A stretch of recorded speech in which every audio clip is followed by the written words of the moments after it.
आदित्य सोनी। अब हम लोग शुरुआत करते हैं दोस्तों। सबसे पहले तो मैं आप सभी को नमस्कार करना चाहूँगा। आप सभी का इस डिजिटल दुनिया में फेसबुक पे आप सभी का स्वागत है और बहुत बहुत धन्यवाद। आज आप लोग इतने सारे लोग इकट्ठा हुए और बातचीत करने का मौका मिला मुझे। आप सभी को नमस्कार और धन्यवाद दोस्तों। सबसे पहले इसके अलावा मैं उस व्यक्ति का धन्यवाद करना चाहूँगा जिसके माध्यम से मुझे यहाँ पे आने का मौका मिला। नाम निकल के आता है great personality record breaker mister Anuj Sharma ji, जिनकी फेसबुक पेज से मुझे लाइव आने का मौका मिला और इतने सारे लोग सुनने के लिए अगर तैयार हैं इस प्लेटफॉर्म पे, तो मैं उस ग्रेट गुरु, ग्रेट पर्सनैलिटी, महान शख्सियत को सलाम करना चाहूँगा और धन्यवाद देना चाहूँगा कि उनकी वजह से आज हमें भी हज़ारों लोग देख रहे हैं और सुन रहे हैं। Thank you. उसके बाद मैं धन्यवाद करना चाहूँगा ग्रेट अपलाइन मिस्टर विजेंद्र जी, जिनकी वजह से मुझे यहाँ पे आने का मौका मिला, और बाकी सभी सीनियर्स लीडर्स जिन लोगों ने मुझे हौसला दिया, यहाँ पे आने का सम्मान बढ़ाया। सुनील जी हैं, संजय जी हैं, हरेंद्र जी हैं, सुधीर सर हैं, प्रेम सर हैं, ये सभी सीनियर्स लीडर को भी नमस्कार और सभी बाकी सभी लोगों को भी नमस्कार। दोस्तों आज बात करते हैं, इस मुद्दे पे बात करते हैं। मौका मिला था एक लाइफ स्टोरी अपनी जर्नी शेयर करने का। दोस्तों हर आदमी की स्टोरी होती है, दुनिया में कोई भी इंसान होता है उसकी स्टोरी होती है और स्टोरियाँ आपकी भी होती हैं, और लगभग हर इंसान की जर्नी देखा जाए तो कष्टदायक ही होती है। सबकी स्टोरी में एकदम से बड़ा घर नहीं होता है, एकदम से बड़ी कार नहीं होती है, एकदम से अच्छी नौकरी नहीं मिल जाती है, एकदम से सक्सेसफुल लाइफ सबकी नहीं होती है। सबकी लाइफ में कष्ट भरा जीवन होता है। सबको अपने जीवन यापन के लिए रोटी का जुगाड़ करना पड़ता है और सभी को एक व्हीकल चाहिए होता है, सभी को एक घर चाहिए होता है। इसी तरीके से हर आदमी का जीवन कष्ट में होता है, हर आदमी की स्टोरी होती है। लेकिन आपको भी पता है स्टोरियाँ बहुत चल रही होती हैं, आप सब भी एक स्टोरी हैं, चलते फिरती स्टोरी है। लेकिन बहुत सारी जब फिल्में भी बनती हैं तो उसमें जो स्टोरियाँ होती हैं, सारी स्टोरियाँ सक्सेसफुल नहीं होती है, सारी स्टोरी जो है ना हिट नहीं होती है। स्टोरी वही हिट होती है जिसमें एक जो हीरो होता है लड़ते हुए एक विजय प्राप्त करता है गुंडों पे। तो वो तो एक फिल्मी लाइफ होती है, रियल लाइफ होती है। रियल लाइफ में क्या होता है कि हमारी भी स्टोरी शुरुआत ऐसी ही होती है, बड़े बुरे दौर से शुरुआत होती है और हम इस जीवन में संघर्ष करते हैं, हम इस जीवन में बहुत मेहनत करते हैं, तब जाके एक संघर्ष के बाद जब हमारा संघर्ष इतना मजबूत होता है कि हमारी किस्मत को भी झुकना पड़ता है, तब वो स्टोरी हमारी भी हिट हो जाती है। आज क्या बात है कि वही स्टोरी जो आपकी स्टोरी है, वही स्टोरी जो ज़िंदगी आपकी थी, जो ज़िंदगी एक आम से भी गई गुजरी ज़िंदगी मेरी ज़िंदगी थी, उस ज़िंदगी के बाद अगर सफलता के रास्ते पे मैं आया हूँ, अगर इस प्लेटफॉर्म ने मुझे सफलता के रास्ते पे लेके आई है, तो वो स्टोरी आज सक्सेसफुल स्टोरी कैसे बन गई? क्योंकि संघर्ष इतना हुआ, मेहनत इतनी हुई और काम इतना किया कि उस किस्मत को भी झुकना पड़ा और सफलता दिलाना पड़ा। आज इसीलिए आज इतने सारे लोग सुनने का मौका अगर लोगों को मिल रहा है, इतने सारे लोग अगर मुझे देख रहे हैं, तो यही एक वजह है दोस्तों, और कोई वजह नहीं है। आपकी भी स्टोरी लोग देखेंगे, आपकी भी मेहनत को लोग सलाम करेंगे, आपका भी डंका दुनिया में बजने वाला है, आपका भी मान सम्मान बहुत बड़ा होने वाला है, आपका भी ऐसा होगा एक दिन कि हजारों लाखों लोग आपको सुनने के लिए तैयार होंगे। लेकिन उस डंके को बजाने के लिए, उस आगाज को करने के लिए मेहनत आज करना पड़ेगा। आज अपने आप को बहुत अपने आप को रगड़ रगड़ के मेहनत करना पड़ेगा। आज की हुई मेहनत आपका कल बनाएगी। दोस्तों यही वजह है कि आज की डेट में मेरी भी ज़िंदगी में आपको बताना चाहता हूँ, मैं शुरुआत करना चाहता हूँ। मेरा जो जन्म स्थान है यूपी में एक छोटा सा गांव है गोरखपुर के पास, गोरखपुर नाम आप सभी लोगों ने सुना होगा। गोरखपुर के पास एक कुशीनगर डिस्ट्रिक्ट है। कुशीनगर डिस्ट्रिक्ट में बोदरवार नाम का एक कस्बा है, वहाँ पे शेखपुरवा गांव से मैं बिलोंग करता हूँ। दोस्तों, एक छोटे से गांव में बिलोंग करता हूँ। आज रामायण आप लोग देख रहे हैं घर बैठे बैठे। मैं इस गांव से बिलोंग करता हूँ कि हमारे गांव में जब उस टाइम पे जब रामायण आती थी तो टीवी नहीं होता था। हमें टीवी देखने के लिए दूसरे कस्बे में जाना पड़ता था। और हम अपने पास के कस्बे में जाके हम टीवी रामायण को देखते थे। हम ऐसी जगह से बिलोंग करते हैं।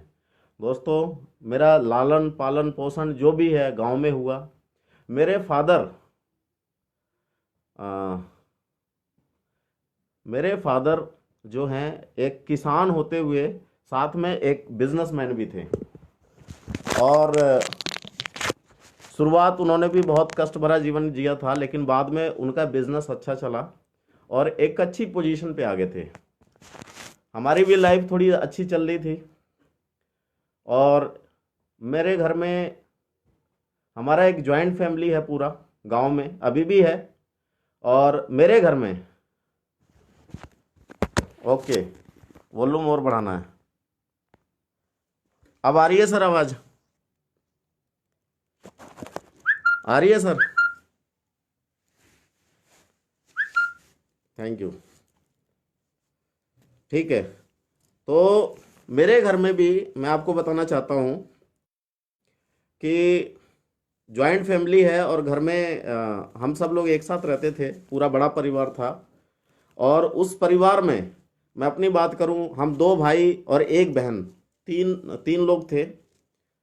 और हम गांव से ही बिलोंग करते हैं। लेकिन मेरा बाहर घूमने का बड़ा मन करता था। मेरे फादर गोरखपुर सिटी में आते जाते रहते थे बिजनेस के सिलसिले में। मेरा भी मन करता था जाने का, लेकिन मैं जा नहीं पाता था।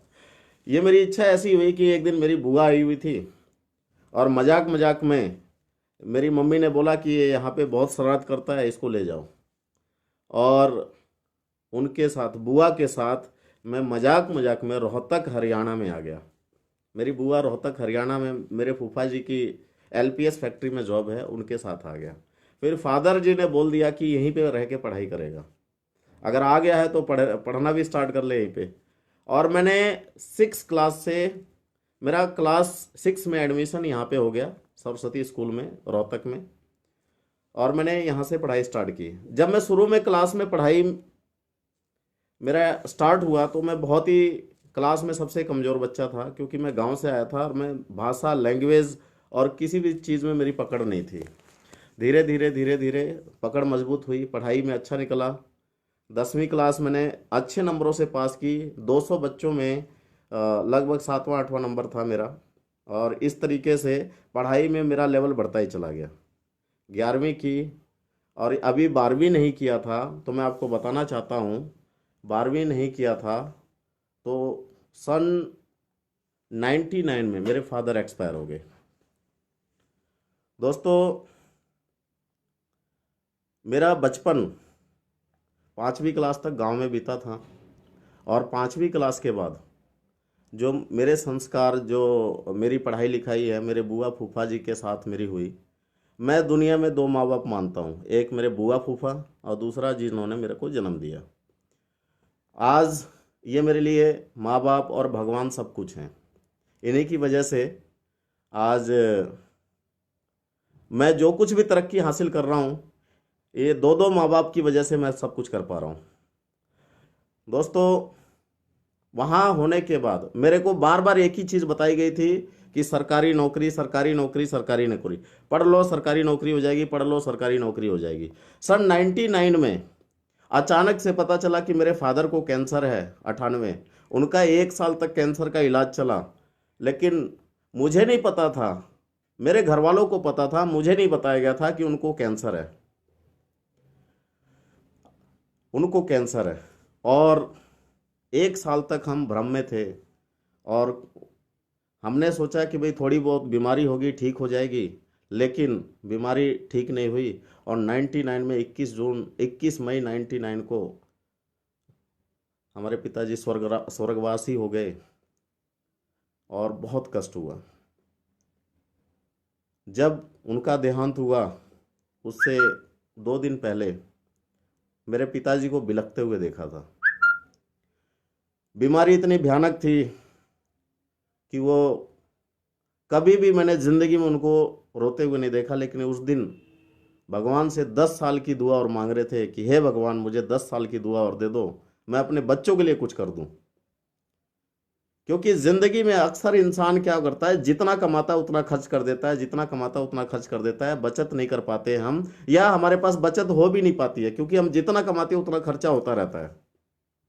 हम ऐसी लाइफस्टाइल, हम ऐसा प्लेटफॉर्म तैयार नहीं कर पाते हैं कि काम करते हैं तब भी पैसा है, ना करें तब भी पैसा है। मेरे फादर एक बहुत अच्छे बिजनेसमैन थे, बहुत पैसा कमाते थे, लेकिन जब तक जिंदा थे तब तक बहुत पैसा कमाया, जब नहीं रहे तो वो पैसा आना बंद हो गया। उनकी चिंता यही थी कि मेरे बाद मेरे बच्चों का क्या होगा, मेरे परिवार का क्या होगा। उस असहाय स्थिति को मैंने देखा था और फील किया था कि अब क्या होगा।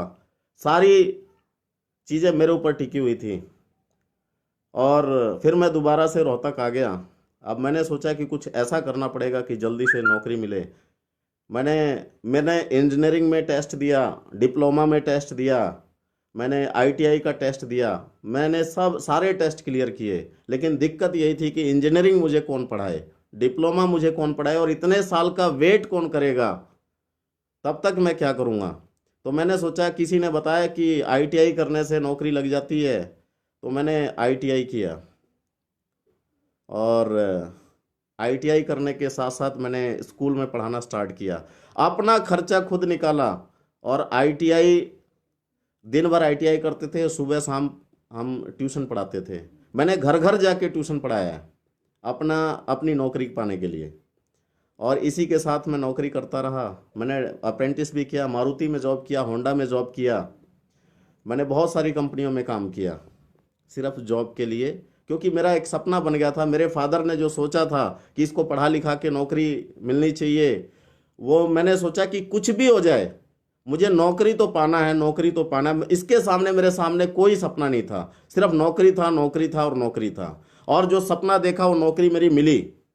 और दोस्तों, क्या होता है कि सपना एक ही नहीं होता है, हमेशा हमारा सपना बदलता रहता है। हमारी जो सफलता है, सफलता का लेवल बदलता रहता है, क्योंकि जब आप 10वीं पास करते हैं तो आप सफल माने जाते हैं कि असफल, सफल माने जाते हैं। जब 12वीं पास करते हैं तब भी आप सफल माने जाते हैं। सफल का मतलब ये नहीं है कि आपको रुक जाना, सफल का मतलब ये है कि फिर आगे बढ़ना। आपने 10वीं पास की, आप सफल हो गए, आपको 12वीं पास करनी है, आप सफल हो जाएंगे, आपको नौकरी लेनी है, आप सफल हो गए, लेकिन उससे आगे भी हमें जाना है। इसी तरीके से सफलता के लिए मुझे और आगे बढ़ना था। और एक दिन ऐसा हुआ कि मैंने सारी कंपनियों में काम किया, जॉब किया, और मेरा जो सिलेक्शन है दिल्ली मेट्रो रेल कॉरपोरेशन, मेरे साथ एक साथ 4 नौकरियां मिली। दिल्ली मेट्रो रेल कॉरपोरेशन में मेरा लेटर आ गया, इसके अलावा भोपाल रेलवे से लेटर आ गया जिसका मैंने एग्ज़ाम दिया था, इसके अलावा मारुति उद्योग लिमिटेड से, मैंने मारुति में अप्रेंटिस किया था, उसका जॉब लेटर आ गया, और होंडा में मैंने काम किया था, होंडा से भी आ गया। एक साथ कई नौकरियां मेरे साथ थी, तो मुझे सेलेक्ट करना था कौन सी नौकरी। इंसान एक ही नौकरी कर सकता है, तो मैंने दिल्ली मेट्रो को, वर्ल्ड क्लास मेट्रो को सिलेक्ट किया, और वर्ल्ड क्लास मेट्रो में मैंने ज्वाइनिंग ले लिया। लेकिन दोस्तों, एक चीज़ और बताना चाहता हूँ, वर्ल्ड क्लास मेट्रो ज़रूर थी, नौकरी मेरी वर्ल्ड क्लास मेट्रो में ज़रूर लगी, लेकिन एक चीज़ और बताना चाहता हूँ कि जब पहली सैलरी मेरे हाथ में आई, उस दिन एहसास हुआ कि मैंने जॉब करके गलती की या अच्छाई की। क्योंकि मैं आपको बताना चाहता हूँ कि नौकरी पाने से पहले मेरा खुद का कोचिंग सेंटर रोहतक में था। स्टूडेंट ब्रिलियंट एकेडमी करके नाम का कोचिंग सेंटर था, जहाँ पे मैं केमिस्ट्री पढ़ाता था, और 10वीं केमिस्ट्री 11वीं 12वीं क्लास को पढ़ाता था, और 10वीं क्लास तक मैथ और साइंस पढ़ाता था। और वहाँ पे मेरी इनकम अच्छी होने लगी थी। शुरू में इनकम नहीं थी, लेकिन धीरे धीरे लोगों ने पहचानना स्टार्ट किया, प्रतिभा को जानना स्टार्ट किया। लोगों ने सोचा अच्छा पढ़ाता है, अच्छा पढ़ाता है। मेरे पास बहुत बच्चे हो गए थे पढ़ाने के लिए, मेरा कोचिंग सेंटर चल गया था। लेकिन एक सरकारी नौकरी की चाहत थी, नौकरी के चाहत के चक्कर में वो कोचिंग सेंटर छोड़ दिया। लेकिन जब मेरी कोचिंग सेंटर मैंने छोड़ा और सरकारी नौकरी में जब दाखिल हुआ, पहले महीने की सैलरी 7,800 कुछ रुपए आती है मेरे हाथ में, और पहले जब मैं 15,000 रुपये कमाता था तो मुझे ऐसा हुआ कि मैंने गलती किया या सही किया। मैंने मम्मी को बताया, अपने घर वालों को बताया। मम्मी ने कहा कि सरकारी नौकरी चपरासी की भी अच्छी होती है, क्योंकि हमारे समाज में, हम जिस समाज में रहते हैं वही बताया जाता है कि सरकारी नौकरी सरकारी होती है। और मैंने भी यही मान लिया कि चलो सरकारी नौकरी है, और इस सरकारी नौकरी को करने का मन बनाया। लेकिन थोड़े दिन के बाद यह समस्या बनती चली गई। मैं अपने आप को एडजस्ट नहीं कर पा रहा था इस कम पैसे में। फिर मुझे बताया गया कि भाई अच्छी पढ़ाई कर लेते हैं, डिप्लोमा कर लेंगे तो और हमारी तरक्की हो जाएगी। मैंने डिप्लोमा किया, पार्ट टाइम डिप्लोमा 3 साल में कंप्लीट किया। डिप्लोमा मैंने कंप्लीट कर लिया। फिर मैंने एडमिशन ले लिया बीटेक करने का, और बीटेक में भी एडमिशन करने वाला था। लेकिन दोस्तों, ये बहुत बड़ी बात है कि बीटेक में एडमिशन लेने से पहले ही मुझे एमएलएम मिल गया था। मुझे बताया गया था कि एमएलएम से बढ़िया कोई रास्ता कुछ भी नहीं हो सकता, और एमएलएम के लाइन में आ गया। सेफ शॉप एक कंपनी है जिसमें मैंने ज्वाइन किया था, और वहाँ से मैंने नेटवर्किंग का पहला लेसन सीखा। नेटवर्किंग क्या होता है, नेटवर्किंग का फ़ायदा क्या होता है, वहाँ से मैंने सीखा क्या होता है। लेकिन वहाँ पे रहते रहते कुछ दिन काम किया। वहाँ से अचीवमेंट की बात करें तो मैंने बहुत बड़ी अचीवमेंट नहीं हासिल की। मैंने कुछ टीम बनाई वहाँ पे, और लेकिन इतना एक्सपीरियंस हो गया, लोगों की परख हो गई कि लोग कैसे होते हैं, बातचीत कैसे करनी है, ये नेटवर्किंग होता क्या है, थोड़ी बहुत जानकारी हो गई। दोस्तों, आसानी से मेरी नौकरी चल रही थी, ठीक ठाक मेरी नौकरी चल रही थी। अब पार्ट टाइम में नेटवर्किंग चल रही थी। अब मैं किसी काम को करना नहीं चाह रहा था, किसी दूसरे काम धंधे में मैं फंसना नहीं चाह रहा था, ना कोई एक्स्ट्रा पढ़ाई करना चाह रहा था, ना किसी भी काम में। अब मैं दो ही काम लेके आगे बढ़ना चाह रहा था, और एक ही मकसद था कि भाई नेटवर्किंग करके आगे बढ़ूं। लेकिन उसी बीच में जब ये कंपनी लॉन्च हो रही थी नवंबर 2014 को, उसी टाइम एक व्यक्ति मेरे साथ संपर्क कर रहा था, बार बार संपर्क कर रहा था। मैंने बार बार इग्नोर किया। जब ये उन्होंने बार बार फ़ोन किया, अलग अलग नंबरों से फ़ोन किया, मैंने बार बार मना किया कि मैं नहीं कर सकता, मैं ऑलरेडी किसी कंपनी में काम कर रहा हूँ।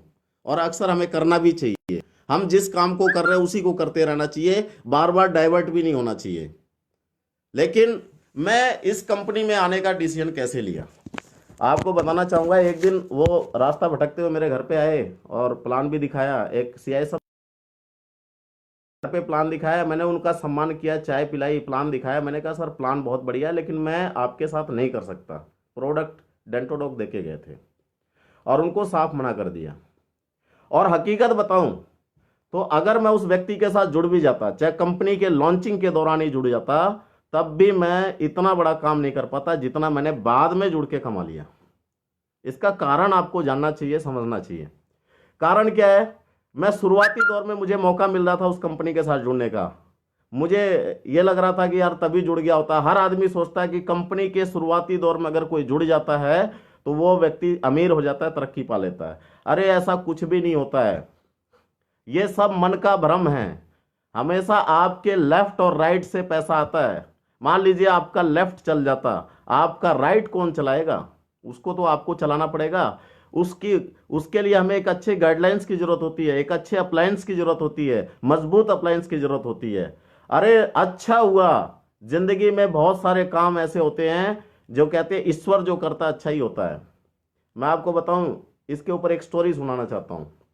एक बार क्या हुआ कि राजा महाराजा के जब टाइम में एक दरबारी था, एक मंत्री था उनका, उसका भगवान में बहुत विश्वास था। उसके घर में कोई घटना घटी थी, उसके घर में कोई गलत हुआ था, कुछ अपशकुन हुआ था। तो लोग कह रहे थे कि ये बुरा हुआ। लेकिन बाद में उस मंत्री को पता चला कि उस बुरा होने में ही फायदा था, क्योंकि अगर अच्छा होता तो गलत हो सकता था। जैसे मान लीजिए कि हमें ट्रेन पकड़नी है और हम दौड़ के जाते हैं और 2 मिनट टाइम रह गया ट्रेन को पकड़ने में, और हमें ट्रेन मिल जाती है। हम सोचते हैं कि यार कितना अच्छा हुआ कि ट्रेन भी 2 मिनट लेट थी और मैं भी 2 मिनट लेट था, और ट्रेन आ गई और मैंने ट्रेन पकड़ लिया, कितना अच्छा रहा। लेकिन अचानक से कई बार क्या होता है, ट्रेन छूट जाती है। फिर हम सोचते हैं कि यार मेरे साथ तो बुरा ही होता है, मेरी तो किस्मत ही खराब है, 2 मिनट के चक्कर में मेरी ट्रेन छूट गई। लेकिन दोस्त, क्या पता उसमें भी अच्छा हो, ये आपके नज़रिए के ऊपर है। मेरी ज़िंदगी में कुछ भी देखा जाए तो अगर मैं सन 2016 से पहले, या जब मेरी नौकरी नहीं लगी थी उससे पहले, ज़िंदगी के जितने भी काम हुए थे, मैं यही सोचता था कि मेरे साथ कुछ भी अच्छा नहीं हुआ, हर काम गलत हुआ है।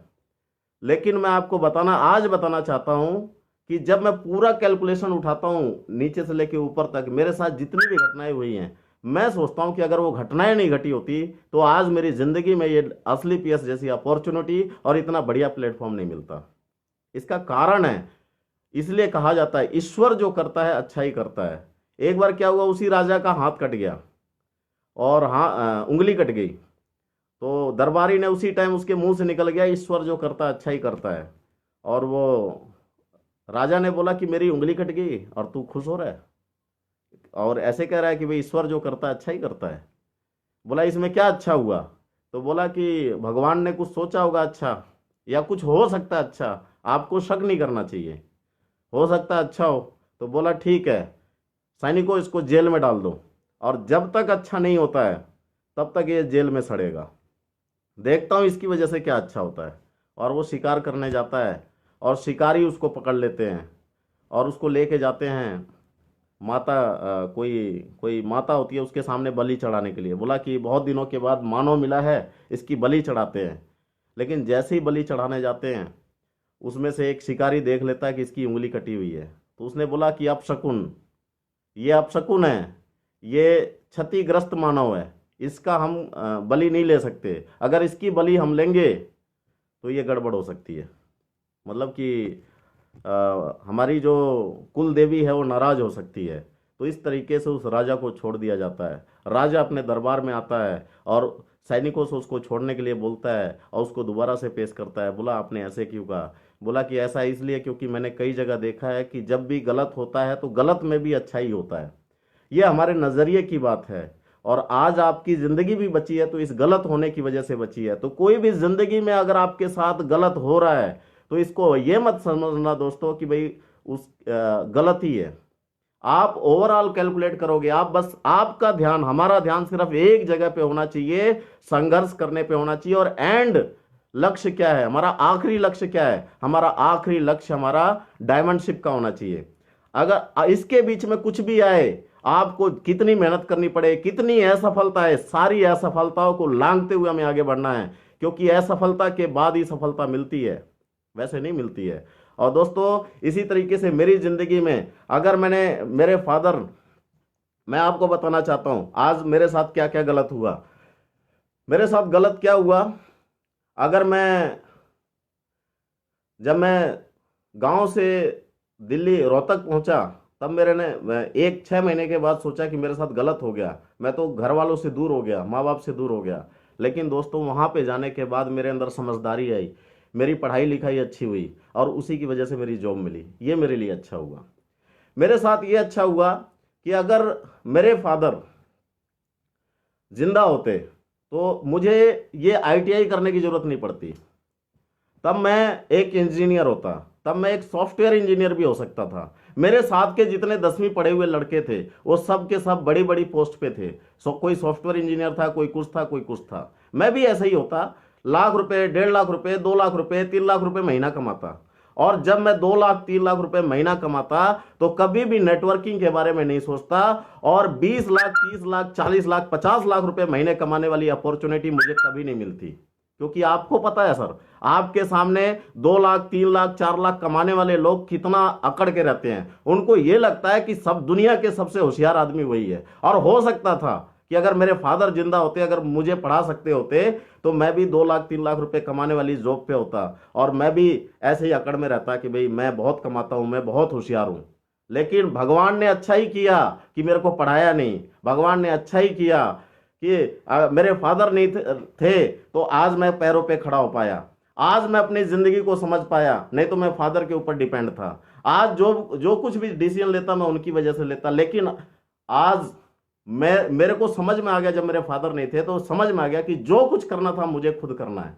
जिंदगी में जो बड़ा काम करना है मेरे को खुद करना है। और लोग मेरे से कहते थे कि आपका भाई नालायक होता जा रहा है, उसको पढ़ा लो, उसको अपने साथ ले लो। मैं यही सोचता था कि यार मैं अगर कामयाब हो गया तो मैं अपने भाई को भी कर लूँगा। लेकिन इतना भी मुझे पता है कि मेरा भाई पढ़ाई में होशियार नहीं था, और फादर का साया उनको मिला मिला होता ना, तो वो भी छोटा मोटा कोई पापा हमारे बिजनेस उसका करवा देते, कोई कोई ना कोई बिजनेस उसका सेट करा देते। हो सकता था कि 50,000 1 लाख रुपए कमाता हो, लेकिन थैंक्स सिचुएशन, सिचुएशन ने उसको भी मजबूत बना दिया। और मैं जब जब आगे बढ़ा, तब तब मेरे से 10 कदम आगे वो बढ़ा। आज जैसी पोजीशन मेरी है कामयाबी की, वैसी पोजीशन वो भी एक कामयाब लड़का है, कामयाब। मैं गर्व से कहता हूं कि पोजीशन ने, सिचुएशन ने उसको ऐसा बना दिया, आज वो भी कामयाब है।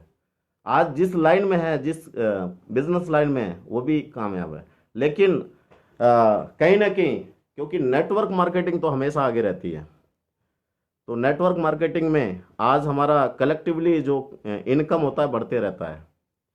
तो इस तरीके से ईश्वर ने जो मेरे साथ किया वो अच्छा ही किया। अगर मेरी जॉब अच्छी होती, सब कुछ अच्छा होता, तो शायद आज मैं नेटवर्क मार्केटिंग लाइन में नहीं घुसता। दोस्तों, इसलिए कहा पहलू जो होता है इम्पोर्टेंट होता है। अगर इम्पोर्टेंट नहीं होता तो ये अपॉर्चुनिटी नहीं मिलती।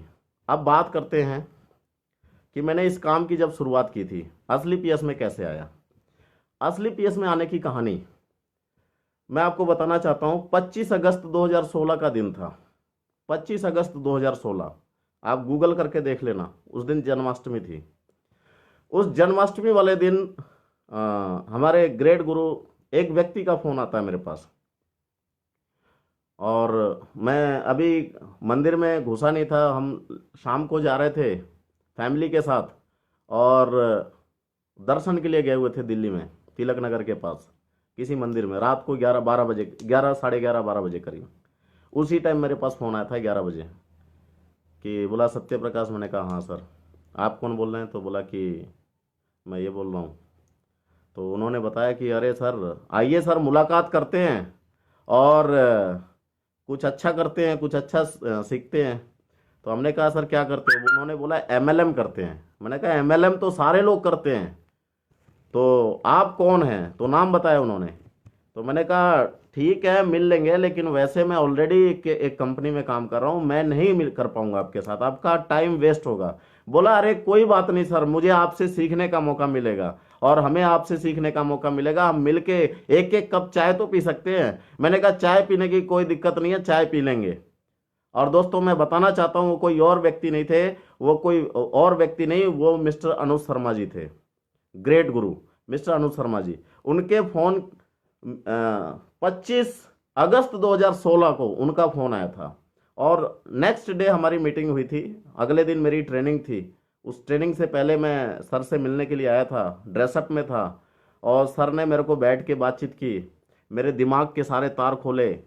और उसके बाद सेम टाइम पे, जिसकी मैं कभी कल्पना नहीं कर सकता था, उम्मीद नहीं कर सकता था, महिपाल सर आ गए, महिपाल महागुरु जी आ गए। और मुझे पता था, मैं जिस कंपनी में था सिक्योर लाइफ, उस कंपनी से भी थे, तो उनको देख के मैं पहचान गया। और सर से मुलाकात करके मैं बहुत ही एक्साइटेड हो गया।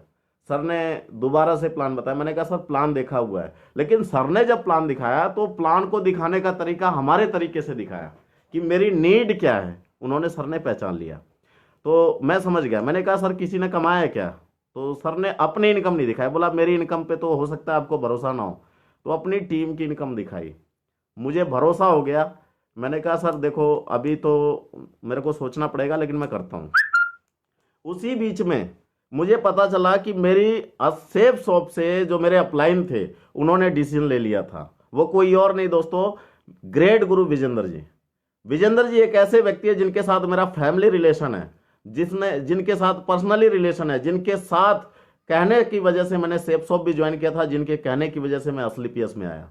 विजेंद्र जी वो व्यक्ति है दुनिया के, अगर मैं कहूँगा सबसे अच्छे इंसान का एक नाम बताइए, मेरे जीवन में सबसे बढ़िया और बड़े व्यक्ति जो है वो मिस्टर विजेंद्र जी हैं। हो सकता था कि अगर क्या नाम है, किसी की वजह से हो सकता था कि अगर विजेंद्र जी इस बिजनेस में ना आते तो मैं भी, गारंटी है, विजेंद्र जी की वजह से आज मैं इस बिजनेस में हूं। उनको देखा मैंने कि सर आप हो तो सर हम भी चलते हैं, कोई दिक्कत नहीं है।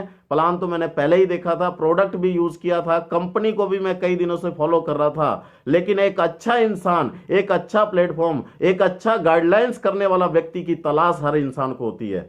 दोस्तों, प्रोडक्ट, अच्छी प्रोडक्ट वाली भी कंपनी आपको मिल जाएंगी, अच्छा पे आउट देने वाली भी कंपनी आपको मिल जाएंगी, अच्छा लालच देने वाले लोग मिल जाएंगे कि मैं तेरे को 10,000 देता हूं, कोई दिक्कत नहीं है, ये सारे लोग मिल जाएंगे। लेकिन एक अच्छा अपलाइन, एक अच्छा प्लेटफॉर्म मिलना बड़ा मुश्किल है, एक अच्छा गाइडलाइंस करने वाला व्यक्ति बड़ा मिलना। मेरे को तीन तीन ऐसे मेंटर मिल गए जिसकी मैं कल्पना नहीं कर सकता था। ऐसे मेंटर अगर मैं उस पुरानी कंपनी में मिल जाते तो मजा आ जाता। और महिपाल सर जिन्होंने फास्ट काम किया, अनुज शर्मा जी जो बिल्कुल यंग थे, जिनका खून उबाल में था, जिनके खून में उबाल था, और इनकी वजह से मैं इस बिजनेस में आया और काम की शुरुआत की। इससे पहले मेरी मीटिंग संजीव सर से भी हो गई थी, संजीव सर से भी मैं मिल लिया था। और जब उनसे पहली मुलाकात हुई थी, मैं कंपनी को परख रहा था, देख रहा था क्या है क्या नहीं है।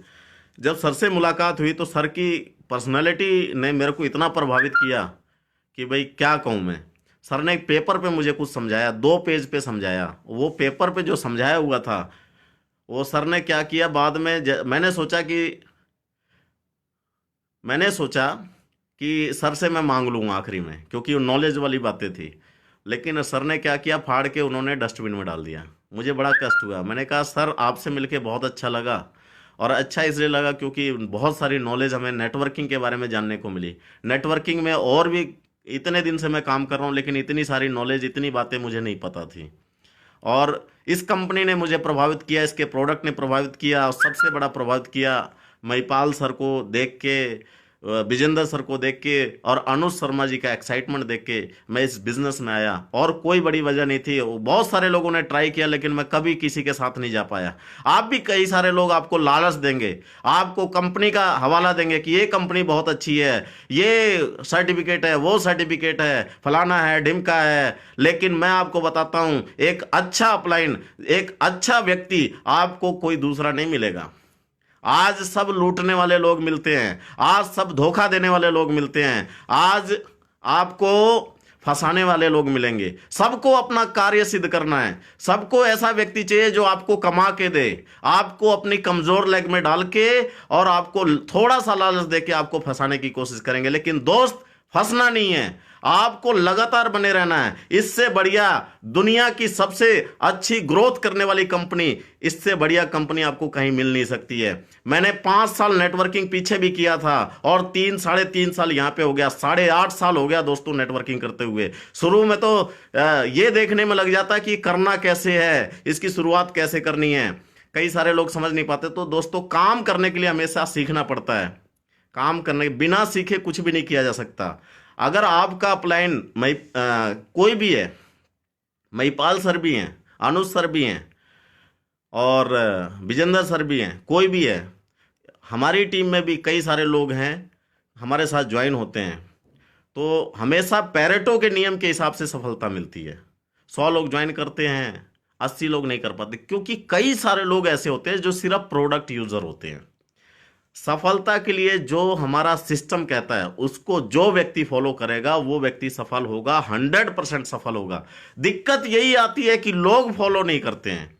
अरे सफल व्यक्ति को देख रहे हैं, अरे इस व्यक्ति ने 3.5 साल में 1 करोड़ कमाया है, 1 करोड़ कमाए, 1 करोड़ रुपया कम नहीं होता। 3.5 साल में पार्ट टाइम काम करके 1 करोड़ कमाया है। लेकिन इस 1 करोड़ कमाने का आपको देख के बहुत अच्छा लगेगा कि यार इसने बहुत, मतलब कि इसकी लाइफ अच्छी है, इसकी जिंदगी अच्छी है, इसकी किस्मत अच्छी है, इसको शुरू में एंट्री मिल गई। ऐसा कुछ भी नहीं है, शुरू में भी एंट्री मिल जाती तब भी नहीं कमा पाता, और बाद में मिलने के बाद भी कमा सकता हूं, और कोई भी व्यक्ति कमा सकता है। एक अच्छा प्लान मिलना जरूरी है, एक अच्छी प्लानिंग मिलना जरूरी है, आपके अंदर जोश होना जरूरी है, आपके अंदर सीखने की ललक होना जरूरी है। अगर ये सारी चीजें होंगी तो आप भी कमा सकते हैं, ये गारंटी की बात है। हर व्यक्ति कमा सकता है। जो यहां पे भी बहुत सारे लोग फ्रेशर हैं, बहुत सारे लोग फ्रेशर हैं। इसमें से 3 साल में करोड़पति बनने वाले भी लोग मिलेंगे, और कई सारे लोग ऐसे होंगे जो 5 साल हो जाएगा वो सिर्फ बहाने बनाते रह जाएंगे। अब आपको देखना है कि आपको बहाना बनाना है कि आपको जिंदगी बनाना है। क्या होना चाहिए, बहाना या जिंदगी? जिंदगी। मेरे पास भी बहाना था। मेरे पास बहाना क्या था? मेरे पास बहाना था कि मेरे पास सरकारी नौकरी है, मुझे क्या करने की जरूरत है। मेरे पास भी बहाना था, देखिए खाने पीने की दिक्कत तो थी नहीं, बच्चों के एजुकेशन की दिक्कत थी नहीं, रहने की दिक्कत थी नहीं। सरकार रहने के लिए सरकार ने फ्लैट दे रखा था। खाने पीने के लिए मेरे क्या नाम है, इतनी सैलरी थी कि मेरे खाने पीने की और सैलरी की कोई किसी भी तरह की दिक्कत नहीं थी। तो मेरे पास भी बहाना था कि मेरे पास सरकारी नौकरी है, मुझे क्या जरूरत है करने की। सही है, मेरे पास सरकारी नौकरी है, मुझे क्या जरूरत है करने की। मेरे पास भी बहाना था कि मेरे पास टाइम नहीं है, क्योंकि सरकारी नौकरी करने के बाद टाइम कहाँ होता है। 9 से 5:30 ड्यूटी होती है। 5:30 बजे के बाद मैं घर पहुंचता था 6, सवा 6 बजे। सवा 6 बजे के बाद अगर आप चाय पियोगे, आधा घंटा चाय पीने में लगेगा, 7 बज जाएंगे। 7 बजे के बाद अंधेरा हो जाता है। आप बताओ किसके पास अंधेरा होने के बाद कोई निकलता है क्या घर से? नहीं निकलता है।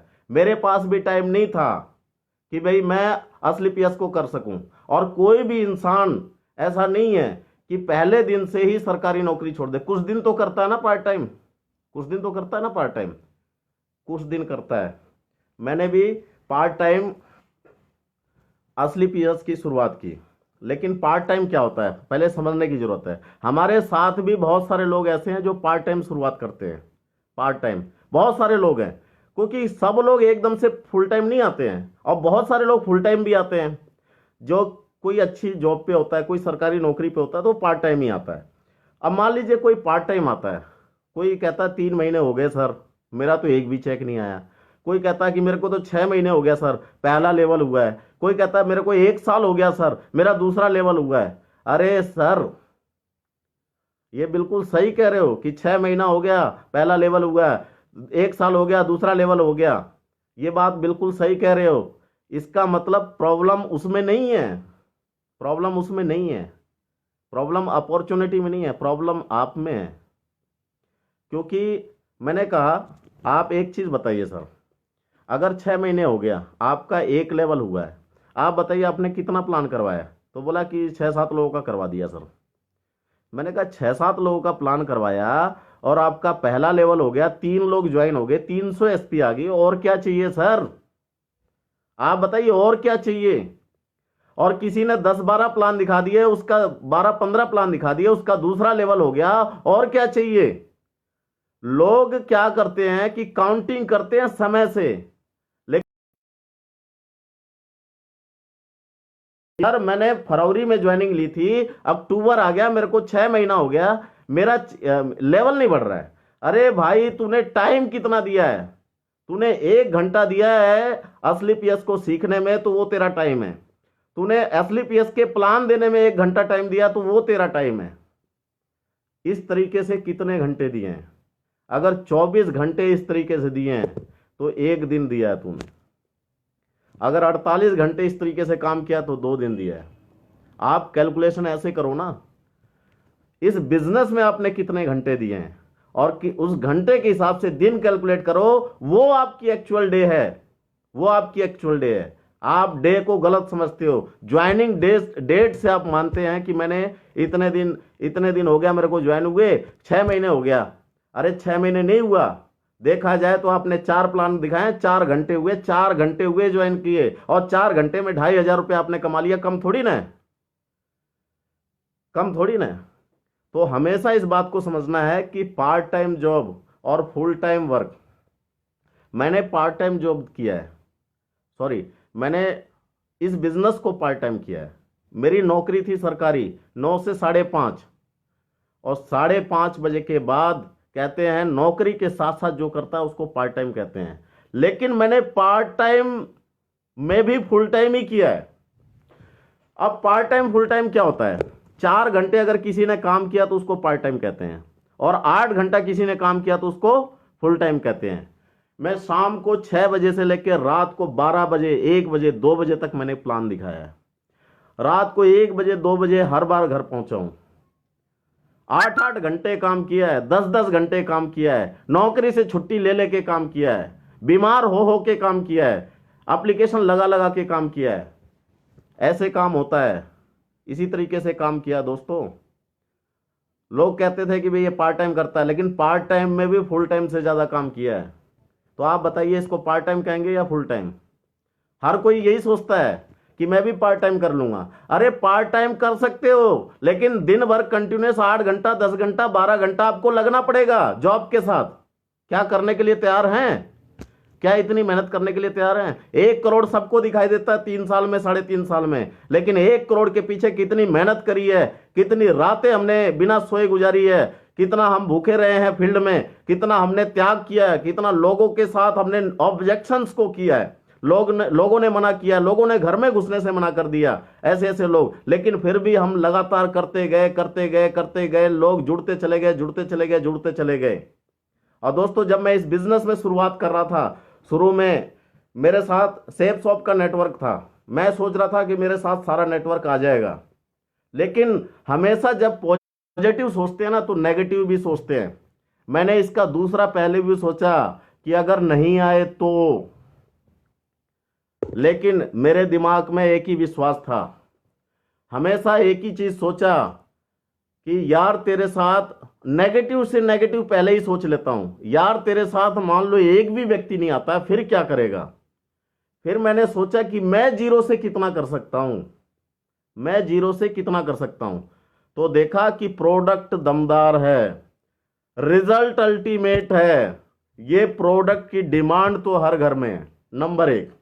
दूसरा, अपलाइन दमदार है, सिस्टम दमदार है, कंपनी का डायरेक्टर दमदार है, कंपनी का टॉप लीडर दमदार है, कंपनी का टॉप अचीवर दमदार है। साला डरने की किस बात की है? और यही समझ में आया कि कोई डरने की जरूरत नहीं है। प्लान दिखाना हमें आता है, फील्डिंग करने हमें आता है, फॉलोअप करने हमें आता है, शो द प्लान क्या नाम है, FIM करने हमें आता है, अपलाइन हमारे अच्छे हैं, गाइडलाइंस देने वाले लोग अच्छे हैं, फिर डरना किस बात का है? करना है। और शुरुआत कर दिया दोस्तों। और जब मैंने काम करने का डिसीजन लिया तो मेरे साथ इस बिजनेस में जिनका मैं कभी भी भूल नहीं सकता, जो मेरे साथ लोग आए, सबसे पहले आए मिस्टर संतोष कुमार जी, दिल्ली मेट्रो में सरकारी नौकरी करते हैं। उन्होंने बताया कि भाई मैं आपके साथ हूं, संतोष कुमार जी। और उसके बाद मिस्टर प्रेम सिंह जी, जो कि उनकी एक बहुत अच्छी केमिस्ट की दुकान है, वो हस्बैंड वाइफ दोनों ने प्लान देखा और दोनों लोग तैयार हुए कि हम इस काम को करेंगे। और वहां से मजबूती मिली कि हाँ काम बड़ा किया जा सकता है। उनके साथ यदुनाथ जी, पिंटू कुमार जी, ये लोग साथ में आए। मिस्टर नितेश गुप्ता जी, जो मेरे घर पे आए और बोला कि सर क्या बात है आपने उस कंपनी को छोड़ दिया। और दोस्त, मैंने बताया कि सर देखो आपको भी वही काम करना चाहिए अगर आपको अच्छा लगे तो, लेकिन बोला नहीं मैं आपके साथ करूंगा। तो मैंने उनको प्लान दिखाया, वो भी व्यक्ति मेरे साथ आए, नितेश कुमार गुप्ता जी। और इसी तरीके से कपिल जी, ये मेरे साथ 4-5 लोग थे, सिर्फ 5 लोग थे, संतोष जी, प्रेम जी, नितेश जी, यदुनाथ जी और कपिल जी। इन 5 लोगों के साथ मिस्टर नितेश गुप्ता जी को मैंने बोनस में डाला और बाकी लोगों को इंसेंटिव में डाला और वहां से काम स्टार्ट किया।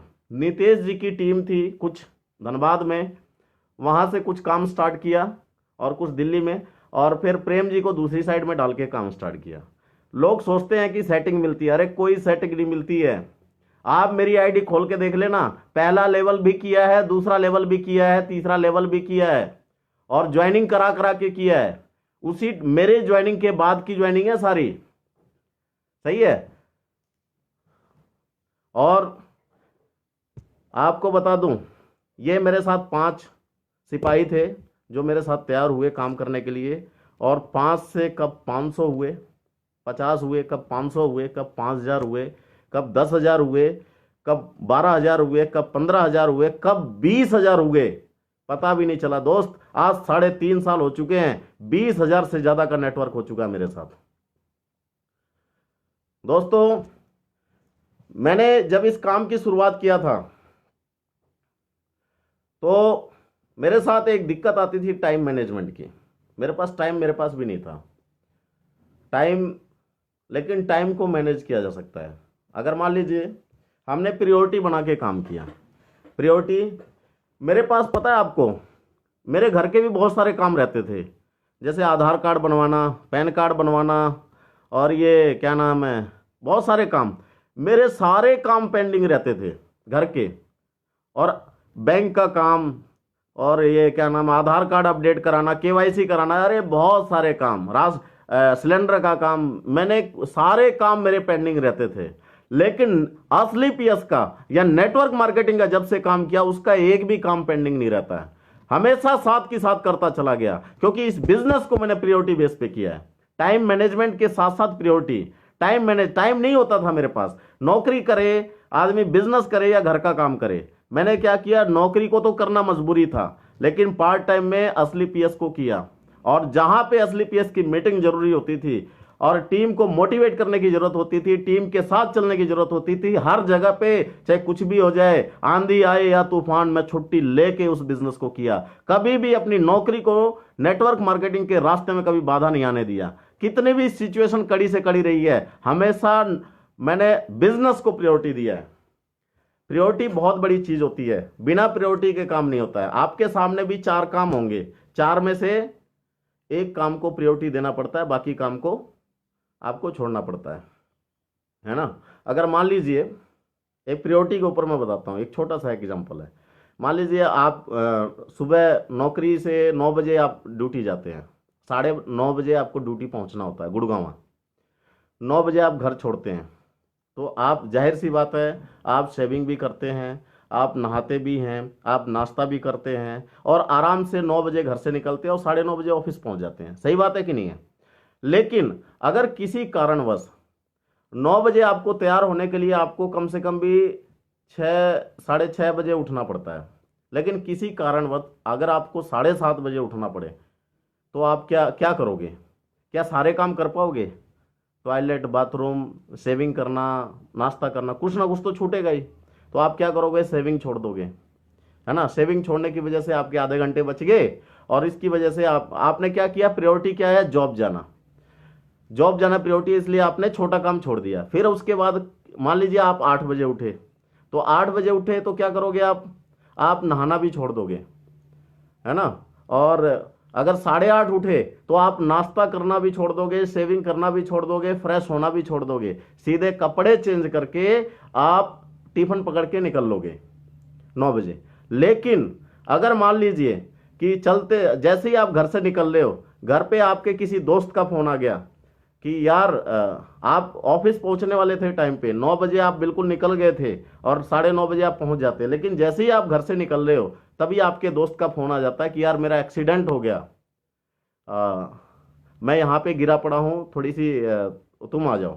आप बताओ सर, जाओगे कि नहीं जाओगे? जाओगे। क्यों जाओगे? क्योंकि आपको अपनी लाइफ में प्रायोरिटी बनाना पड़ेगा, क्योंकि उस समय पे आपकी नौकरी से इंपॉर्टेंट आपका दोस्त है। पहले क्या था, आपकी सेविंग से इंपॉर्टेंट आपका नहाना था, और उससे इंपॉर्टेंट क्या था, नाश्ता करना था। लेकिन जब आप बिल्कुल ही लेट हो गए तो आपकी सबसे ज्यादा इंपॉर्टेंट क्या थी, आपकी नौकरी थी। लेकिन नौकरी के लिए जब आप निकल रहे हो तो उससे भी इंपॉर्टेंट क्या था, आपके दोस्त की जान बचाना। तो जिंदगी में प्रायोरिटी सेट करना स्टार्ट कर दो दोस्तों, अगर बड़ा काम करना है तो। यहां पे भी प्रायोरिटी यही है, आपकी जिंदगी कौन बदल रहा है, किस प्लेटफॉर्म से आपका बड़ा काम होने वाला है। अरे आने वाले समय में नेटवर्क मार्केटिंग इतिहास बनाने वाली है। नेटवर्क मार्केटिंग का जमाना है। नेटवर्क मार्केटिंग में आप हीरो बन सकते हैं, अपने समाज के हीरो बन सकते हैं, अपने घर के हीरो बन सकते हैं। आपके बच्चे आपको हीरो के रूप में देखेंगे। आपके बच्चे शाहरुख खान, अमिताभ बच्चन और उनको हीरो मानते हैं। क्यों मानते हैं? क्योंकि हमने कुछ ऐसा बड़ा काम करके नहीं दिया कि वो बच्चे हमें हीरो माने। अरे एक बार इतिहास लिख के देखो, 3 साल की बात है। अरे मेरे जैसा व्यक्ति पार्ट टाइम में इतिहास लिख सकता है, तो आप क्यों नहीं लिख सकते हैं? आप 100% लिख सकते हैं। 90% केस ऐसे लोग हैं जो कि फुल टाइम कर रहे हैं। आपसे बड़ा इतिहास लिखने वाला कोई व्यक्ति नहीं है, लेकिन एक ही काम करना पड़ेगा, आपको पार्ट टाइम में भी फुल टाइम जैसा काम करना पड़ेगा, प्रायोरिटी बना के काम करना पड़ेगा। और सबसे बड़ी चीज है, आपके अंदर एक्साइटमेंट कूट कूट के भरी होनी चाहिए। सफलता है असफलता है, आपको लगातार करते रहना पड़ेगा, करते रहना पड़ेगा, करते रहना पड़ेगा। और नॉलेज अपनी बढ़ानी पड़ेगी, सीखने का पूरा प्रयास करना। ये सारे काम करने से, यही सारे काम हमने किए और कुछ नहीं किया। यहां पे फाइटर सक्सेस सिस्टम का एजुकेशन सिस्टम है। पहले मैं भी सोचता था कि यार इतनी नॉलेज तो है नहीं प्रोडक्ट की, मैं कैसे करूंगा। मुझे बॉडी, मैं तो मैथ का स्टूडेंट था, बायोलॉजी का स्टूडेंट नहीं था, मुझे तो नॉलेज भी नहीं था।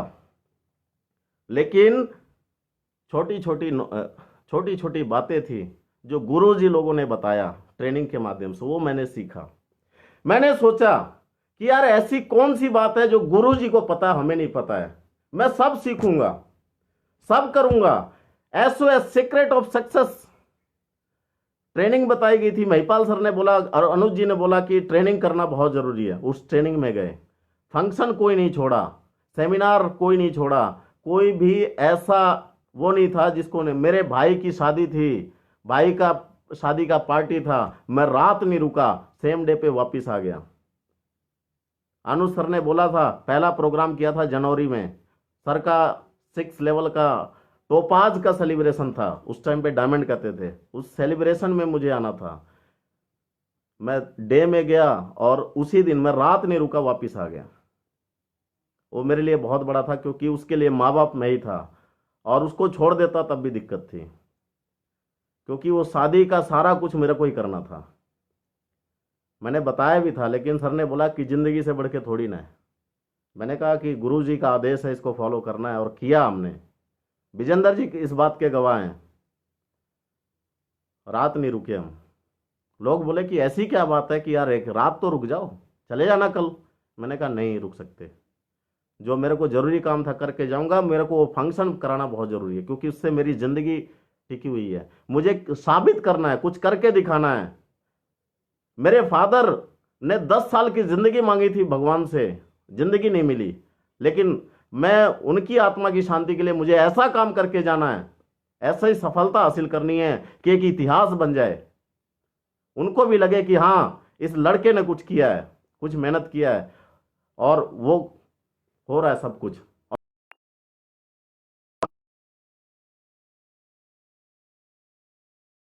तो जैगुआर कार आने वाली थी, ये लॉकडाउन नहीं होता तो जैगुआर भी आती। जैगुआर अचीवर, लोग तो 10-10 साल नेटवर्किंग करते, जैगुआर नहीं ले पाते हैं। साला जैगुआर आने वाली है, और क्या चाहिए। ये लॉकडाउन की वजह से रुका हुआ है, और कोई फर्क नहीं पड़ता है। ये लॉकडाउन तो फिर खुलना ही है, ये मानव जीवन तो फिर चलना ही है, ये सब कुछ होना है, सब पटरी पे आना है। और हम लोगों को हार गए थे, कह के सर इम्यूनिटी बढ़ाओ, इम्यूनिटी बढ़ाओ, लोग मानते नहीं थे। अब तो देखो सरकार भी कह रही है इम्यूनिटी बढ़ाओ, सारा संसार कह रहा है इम्यूनिटी बढ़ाओ। अब तो बल्ले बल्ले होनी है। अब हर किसी को इम्यूनोडॉग की जरूरत है, तुलसी की जरूरत है, फीवोडॉग की जरूरत है, सीबक डॉग की जरूरत है, प्रोडॉग की जरूरत है। किसको जरूरत नहीं है? हर आदमी को खाना खाने के बाद इन प्रोडक्टों की जरूरत है। आने वाला समय बहुत बड़ा सुनहरा समय है, बहुत सुनहरा भविष्य है। अगर आज भी कोई व्यक्ति नौकरी की तरफ भागेगा तो नौकरी जिसकी 15,000 थी उसकी 10,000 हो जाएगी। सैलरी तो घटेगी घटेगी, लोगों की जॉब भी जा सकती है, लाखों लोग करोड़ों लोग बेरोजगार हो जाएंगे। लेकिन नेटवर्क मार्केटिंग ऐसा है, जितना मर्जी आप 10,000 रुपये हफ्ता कमाना चाहते हैं 10,000 रुपये कमाएंगे, 20 महीना कमाना चाहते हैं 20,000 रुपये महीना, 50 कमाना चाहते हैं 50 कमाएंगे, लाख कमाना चाहते हैं लाख कमाएंगे, करोड़ रुपया कमाना चाहते हैं तो करोड़ भी कमा सकते हैं। इसका कोई लिमिट नहीं है। लेकिन नौकरी में लिमिट है, और उसमें भी बहुत बड़ा कैरियर नहीं बनेगा। रोटी खानी है ना, जिंदगी बितानी है तो नौकरी कर लेना, लेकिन अगर जिंदगी बनानी है तो असली पीएस से जैसा बढ़िया प्लेटफॉर्म नहीं है। अरे मैं नौकरी था, कई सारे लोग ऐसे हैं कि सर वो तैयारी कर रहा है। मैं कहता हूं कि सर सेमिनार में आना, ट्रेनिंग में आना है। लोग ट्रेनिंग में सेमिनार में नहीं आते हैं। कई सारे मतलब कोई, मैं एक प्रोग्राम में गया था, मैंने पूछा कि सर वो क्यों नहीं आया, तो बोला सर वो तैयारी कर रहा है। मैंने कहा किस चीज़ की? बोला है नौकरी की। मैंने कहा नौकरी की तैयारी कर रहा है तो आज ट्रेनिंग में आता है, हफ्ते में महीने में एक बार ट्रेनिंग होती है, एक बार आ जाती है तो क्या फर्क पड़ जाता। तो बोला कि सर, बोला वो सोच रहा है कि भाई सबसे बड़ा कैरियर वही है। हमने कहा जो कैरियर वो बनाने जा रहा है वो कैरियर में हम रह चुके हैं, वो कैरियर बना चुके हैं। अरे हम तो पार्ट टाइम मजबूरी में इसलिए करना पड़ा क्योंकि सरकारी नौकरी थी, घर वाले भी मना कर रहे थे, लेकिन पार्ट टाइम में हम कर गए। पार्ट टाइम में इतनी आसानी से नहीं होता है, बहुत मेहनत करनी पड़ती है। अरे हमने 8 घंटे तो नौकरी में और 8 घंटे फील्ड में, 16-16 घंटे फील्ड में रहे हैं, तब जाके ये काम हो पाया है। आप बताओ ना दिल से, कितने लोग 16 घंटे फील्ड में रहते हैं, कितने लोग 6-7 एक्टिविटी रोज करते हैं, कितने लोग रोज प्लान करते हैं, फॉलोअप करते हैं। हर कोई कहता है कि मेरा चेक नहीं बन रहा है, मेरा चेक नहीं बन रहा है, लेकिन कोई भी व्यक्ति अपने आप को वेरीफाई नहीं करता कि 7 घंटे, 8 घंटे, 10 घंटे कितने घंटे फील्ड में रहते हैं, कितना प्लान करते हैं, कितना टीम को मोटिवेट करते हैं, कितना लोगों के साथ घुले मिले रहते हैं। ये सब नहीं होता है। अगर ये हो जाए तो कौन आदमी पैसा ना कमा जाए, कौन ना कमा जाए, हर कोई कमाएगा, लेकिन यही सब नहीं होता है। अरे ये सब करके देखो, मैंने इस बिजनेस की शुरुआत किया था सितंबर के टाइम में। 25 अगस्त 2016 को गुरुजी से मुलाकात हुई और सारी चीज़ें समझने करने में हमने शुरुआत किया। 29 सितंबर 2016 को मेरा पहला चेक बना था, पहला लेवल, और 5 अक्टूबर को मेरा दूसरा लेवल हुआ था। 17 नवंबर को मेरा तीसरा लेवल हो गया था। हमने खींच के लिया पहले दिन से ही, पहले दिन से ही खींच के लिया। पहला लेवल, फिर फटाफट दूसरा लेवल, फिर फटाफट तीसरा लेवल। आप लोग गैप करते हो। गैप क्यों होता है? क्योंकि जो व्यक्ति ज्वाइन हुआ ना, मान लीजिए पहले लेवल के लिए कोई व्यक्ति ज्वाइन हुआ, उनके साथ एक्टिविटी नहीं करते हैं। 3 लोग, आप पहले लेवल में 300 एसपी आती है, 4-5 लोग आ जाते हैं। 4-5 लोगों के साथ प्लानिंग करी क्या?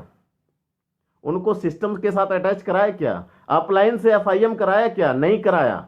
फिर दूसरा लेवल करने के लिए खुद की लिस्ट ढूंढने पे लग जाते हैं। खुद की लिस्ट कहाँ मिलेगा? अरे सर उसको दिखा दिया, कैसे करूंगा उसको अरे भाई, आपके पास 300 एसपी आ गया, 4-5 लोग आ गए, उनको एफआईएम करके सिस्टम के साथ अटैच कराओ, वेन्यू सेमिनार से अटैच कराओ। अरे कैसे नहीं होगा? सेकंड लेवल फटाफट होगा। अगर 4 लोग सिस्टम से अटैच हो जाते हैं, 4 लोग 100-100 एसपी लेके आएंगे, 400 एसपी नहीं होगा क्या? होगा। अगले हफ्ते ही आपका सेकंड लेवल हो गया। लेकिन नहीं होता है। कारण ये होता है कि हम बिजनेस में गैप करते हैं। बिजनेस में गैप किया तो दुनिया का सबसे बड़ा गैप बनेगा। सही है? तो ये आपको देखने की जरूरत है। सेकंड लेवल मेरा 5 अक्टूबर को हुआ, 17-11 को तीसरा लेवल हुआ, 8-12 को चौथा लेवल हुआ, 2 फरवरी को 5वां लेवल हुआ, 6 अप्रैल को 6वां लेवल हुआ, 10 अगस्त को 7वां लेवल हुआ, 14-12 को 8वां लेवल हुआ। और इस तरीके से एक छोटे छोटे अंतर पे लगातार लेवल पे लेवल, लेवल पे लेवल, लेवल पे लेवल होते चले गए, अचीवमेंट बढ़ती चलेगी। हमने कहीं सांस नहीं लिया, कहीं ब्रेक नहीं लगाया, कहीं आराम करने की कोशिश नहीं की, लगातार करते चले गए। कई सारे लोग एक लेवल करने के बाद आराम करने लग जाते हैं। वो कछुआ और खरगोश की दौड़ हुई थी ना, खरगोश पीछे था और क्या नाम है, कछुआ पीछे था, खरगोश आगे था। खरगोश सोचा कि मैं तो बहुत तेज दौड़ रहा हूं, अब आराम कर लेना चाहिए।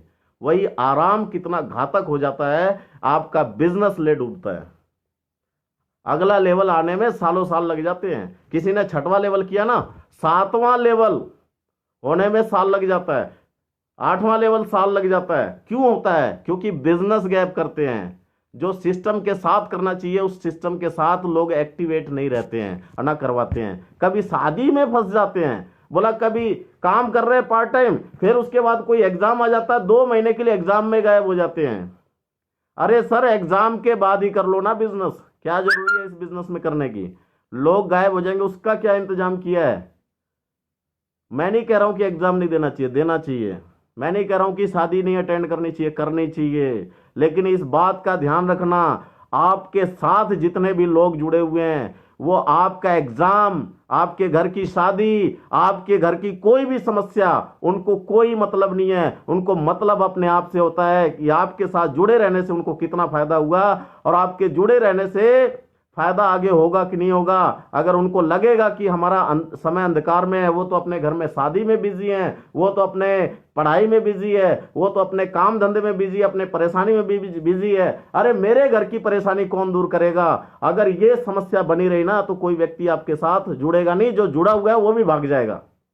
ये समस्या होती है। आप अपने आप को कंपेयर करना, अपने आप को विचार करना कि आपके साथ अगर कोई छोड़ के गया तो क्यों छोड़ के गया है। जरूर आपने गैप किया है, जरूर आपका रिलेशन उसके साथ खराब रहा है। मेरे साथ कोई भी व्यक्ति आया आज तक नहीं गया जिसने मेरे साथ बात करी। कितना भी लोगों ने लालच दिया, कितना भी लोगों ने उसको बहलाने फुसलाने की कोशिश की, आज नहीं तो कल नहीं तो परसों वो हमेशा वापिस आया।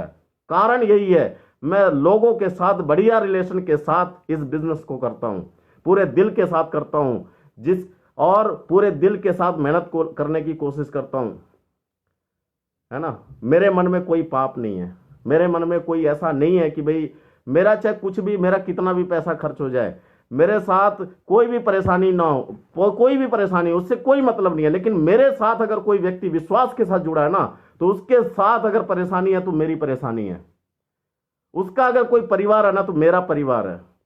मैं हर व्यक्ति को अपना परिवार समझ के इस काम को करता हूं, है ना। और यही वजह है कि आज हमारे साथ जितने भी लोग जुड़ते हैं, कोई छोड़ के नहीं जा सकता और ना कोई उठा सकता, यह गारंटी है। कारण यह है कि हम दिल के साथ लोगों के साथ जुड़े हुए हैं, और यही करना जरूरी होता है। हम क्या सोचते हैं ना, हम 6वां लेवल हो गया, 7वां लेवल हो गया, हम महागुरु बन जाते हैं। दिक्कत तो यही है, सभी के सभी लोग महागुरु बन जाते हैं। अरे जो क्या होता है कि 6वां लेवल हो गया, 7वां लेवल हो गया, महागुरु बनने की क्या जरूरत है। फील्ड करने की जरूरत है। मैं आज भी फील्ड कर रहा हूं, अरे क्या जरूरत है। आज भी हम फील्ड करते हैं, आज भी लोगों के साथ काम करते हैं, आज भी हमें हमें कोई शर्म नहीं है प्लान दिखाने में। आज भी प्लान दिखाते हैं, कोई शर्म नहीं है, आज भी फॉलोअप करते हैं। जो जैसा समय होता है वैसे हम बिताते हैं, हमें कोई शर्म नहीं है। आज ये जिंदगी ऐसे नहीं मिली है, मेहनत करके मिली है, फील्ड करके मिली है। फील्ड करना ही पड़ेगा आप लोगों को, इसके बगैर कोई सफलता नहीं मिलेगी। दोस्तों, इस बिजनेस में सफलता के लिए मेरे साथ बहुत सारे दोस्त आए, जिसमें सबसे पहले शुरू में आगे थे हमारे Prem sir, Santosh sir, Yadunath sir, Pintu sir, Sudhir sir आए। सुधीर सर आने के बाद बिजनेस में ग्रोथ तेजी से आने लगी। सुधीर सर ऐसे कमिटेड लीडर हैं, जो कह दे वो पूरा करते हैं, 100% पूरा करते हैं। ऐसा कोई टारगेट नहीं उन्होंने अचीव ना किया। फिर जैसाराम जी आए। जैसाराम जी आर्मी मैन, गजब की पर्सनालिटी। जैसाराम जी आए, शंकर लाल जी आए, दिनेश जी, ज्योति मैम, और इस तरीके से राम सर आए गुजरात से, राम सीधा पोरबंदर से, रंजीत ओडिडेरा, अल्पा मैम, हार्दिक सर, ये सारे लोग हमारे साथ आए गुरु लोगों की कृपा की वजह से। और आज जो भी है, आज जितना भी नेटवर्क बना है, मेरे बोनस में, मेरे इंसेंटिव में, मेरे जितनी भी अचीवमेंट हुई है, इसमें मेरा कोई रोल नहीं है। इसमें अगर रोल है तो गाइडलाइंस का रोल और आशीर्वाद है तो हमारे महागुरु लोगों का है। महिपाल सर का आशीर्वाद है, संजीव सर के प्लेटफॉर्म हैं, है ना। और अनुज शर्मा जी की गाइडलाइंस है। अनुज सर को मैं बताता हूँ, अनुज सर ने शुरू में इतनी मेहनत करी है कि द्वारका मोड़ पे उन्होंने रूम लेके वहाँ पे रहते थे। हमारे कपिल जी, हमारी टीम में कपिल जी लीडर हैं, उनके साथ जमीन पे भी सोए। हम लोग वहीं दिल्ली में रह के बेड पे सोते थे, हमारे अपलाइन जमीन पे सोते थे। हमें भी लगता था कि यार ये व्यक्ति कितना मेहनत कर रहा है तो हमें क्यों नहीं करना चाहिए, ये व्यक्ति कितना त्याग कर रहा है तो हमें क्यों नहीं करना चाहिए। एक फोन की जरूरत होती थी, एक फोन में व्यक्ति ग्रेटर नोएडा से चल के, मैंने इनको हमेशा एक्साइटेड ही देखा है, हमेशा कमिटेड ही देखा है। एक सांस लेने की भी जरूरत नहीं, सांस भी नहीं लेते थे। जिस दिन सिस्टर की शादी थी, अगले दिन गाड़ी दिलाने के लिए दिल्ली आ गए थे। ये सारी खूबियां हैं उनके अंदर, हमेशा लगे रहते हैं। कहते हैं ना बिजनेस का कीड़ा, अरे बिजनेस तो उनके रग रग में बसा हुआ है, रग रग में बसा हुआ है। लेकिन मैं आपको बताना चाहता हूं, जब मैं इस बिजनेस की शुरुआत कर रहा था तो मुझे अनुज सर भी समझा रहे थे, महिपाल सर भी समझा रहे थे, विजेंद्र सर भी समझा रहे थे। एक ही चीज कहना चाहूंगा, आपके साथ भी ऐसा होता है कि हम समझाते हैं लोगों को, लोगों को हम नए व्यक्ति को बताते हैं, वो समझ नहीं रहा होता, हमें परख रहा होता है। मैं भी परख रहा था, अनुज सर को परख रहा था, महिपाल सर को परख रहा था कि इनकी बातों में कितनी सच्चाई है, ये कितना मेरा सपोर्ट करेंगे। विजेंद्र सर, कहीं ऐसा ना हो कि मेरा वहाँ से भी चला जाए, यहाँ से भी चला जाए। मैं परख रहा था। आपको एक चीज़ और बताना चाहता हूँ, दुनिया कितना भी कहे, कोई कितना भी कहे कि आप आगे बढ़ सकते हो, आप ये काम कर सकते हो, आप 100% कर जाओगे, आप 100% कर जाओगे, आपको कोई रोक नहीं सकता, लेकिन आपका दिल गवाही नहीं कर रहा है। आपका दिल नहीं बोल रहा है कि यार मैं नहीं कर पाऊंगा, मैं कैसे कर पाऊंगा, है ना, तो आपको कोई कामयाब नहीं करा सकता, ये गारंटी है। यानी कि हमें तो अच्छी गाइडलाइंस मिलती ही है, हमारे हमारी कमी के बारे, हमारी खूबियों के बारे में हमारे अपलाइन को पता होता है, हम क्या हैं। हनुमान जी को अपनी शक्तियों का भी पता नहीं था, वो शक्तियां जामवंत जी ने याद दिलाई। हर इंसान के अंदर शक्तियां हैं, दैविक शक्तियां हैं हमारे अंदर। ऐसी हमारे योग के थ्रू हम अपने दैविक शक्तियों को प्राप्त कर सकते हैं, हमारे अंदर वो सारी ताकत है, हम कर सकते हैं। हमारे अपलाइन को पता होता है कि ये व्यक्ति इतना कर सकता है, क्योंकि उन्होंने अपनी दैविक शक्तियां जगा रखी होती है, उन्होंने इस सिचुएशन से अपने आप को बाहर निकाल लिया होता है। वो भी पहले इसी तरह की जिंदगी में थे, फिर उन्होंने अपने आप को निकाला, उनको भी कोई मेंटर मिला, वो निकाले। वो जब इस सिचुएशन में पहुंच गए तो उनको भी पता होता है कि ये व्यक्ति भी आज इसी सिचुएशन में है और ये कर सकता है। आपको नया व्यक्ति मिलता है ना, तो आप भी ऐसे ही सोचते हो कि ये व्यक्ति बहुत बड़ा काम कर सकता है। अगर ये इसके दिमाग से क्लियर हो जाए कि मुझे यही करना है, यही करना है, यही करना है, तो ये कर सकता है। लेकिन होता क्या है, जांचने में परखने में लगे रहते हैं। मैं भी यही था, जांच रहा था, परख रहा था। मैं सोच रहा था कि यार पता नहीं होगा नहीं होगा, अगर सारी दुनिया कहे कि तू कर सकता है, कर सकता है, कर सकता है, लेकिन मेरा दिल कहता है नहीं होगा, नहीं होगा, नहीं होगा, तो कोई कितना भी कर ले नहीं होगा। लेकिन एक बार भरोसा हो गया, एक बार प्रोडक्ट पे भरोसा हो गया, एक बार सिस्टम पे भरोसा हो गया, एक बार अपलाइन पे भरोसा हो गया, तो जिंदगी में दोबारा से ना की गुंजाइश कभी मत करना। पहले तो आप भरोसा करना मत, ज्वाइन करने से पहले खूब ठोक बजा के ज्वाइन करना, काम स्टार्ट करने से पहले ठोक बजा के स्टार्ट करना कि करना है कि नहीं करना है, करना है कि नहीं करना है। जितने सवाल है वो सारे क्लियर करो, जितने मुद्दे हैं सारे क्लियर करो, ठोक बजा के करना, और उसके बाद फिर पीछे मुड़ के मत देखना। मेरे को भी, मैंने जब डिसीजन ले लिया, मेरे को लगा कि यार मेरे साथ एक व्यक्ति भी नहीं आएगा ना, तब भी साला काम कर जाऊंगा। प्रोडक्ट की डिमांड है, प्रोडक्ट अच्छे हैं, प्लेटफॉर्म अच्छा है, संजीव सर की सोच अच्छी है, अपलाइन अच्छा है, मुझे भरोसा हो गया। और उसके बाद पीछे मुड़ के नहीं देखा दोस्तों, पीछे मुड़ के नहीं देखा। सारी दुनिया मेरे को कहती रही तू नहीं कर सकता है, कैसे होगा, मैडम ने भी मना किया कि इतनी बड़ी टीम है उसको छोड़ के जा रहे हो, कैसे होगा। कोई नहीं आया मेरे साथ में, 2-4 लोग आए, उन 2-4 पे भरोसा किया और उनके साथ काम करने के लिए लग गया, और आज इतना बड़ा कारवां खड़ा हो गया। सिर्फ एक विश्वास के ऊपर है, अपलाइन के ऊपर विश्वास किया।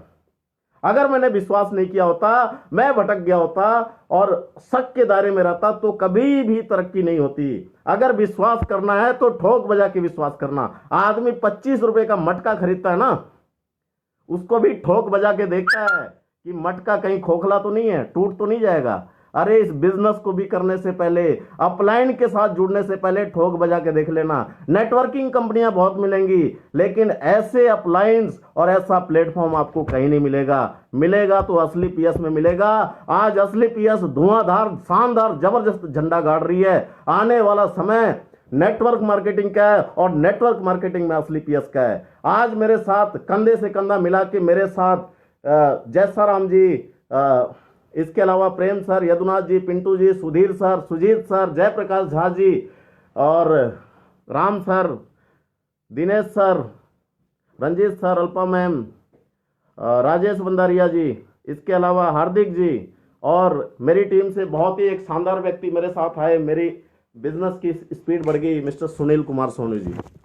सुनील कुमार सोनी जी एक ऐसे व्यक्ति हैं जिनसे मेरी बहुत दिनों से बातचीत हो रही थी, और उनकी पर्सनैलिटी से मैं काफ़ी प्रभावित था, और कोई भी व्यक्ति यकीन नहीं कर सकता था। उस व्यक्ति ने पता नहीं क्या देखा कि मेरे ऊपर यकीन कर लिया।